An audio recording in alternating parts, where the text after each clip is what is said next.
σκηνή πίσω μου είναι η Trail V Forest από την Escape. Μια οικονομική αλλά ποιοτική σκηνή, ιδανική για ζευγάρια, παρέες ή οικογένειες που ξεκινούν το κάμπινγκ. Αυτό που την ξεχωρίζει, το μεγάλο ύψος στο εσωτερικό και τα χαμηλά παράθυρα που χαρίζουν εξαιρετική κυκλοφορία του αέρα, ειδικά τους καλοκαιρινούς μήνες.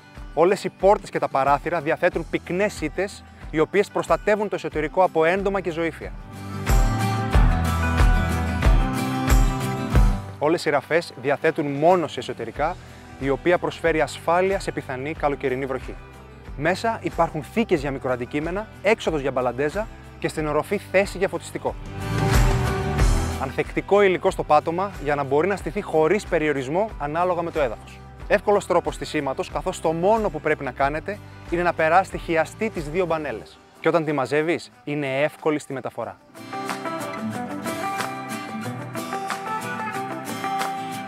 Και φυσικά το όνομα Forest δεν είναι τυχαίο.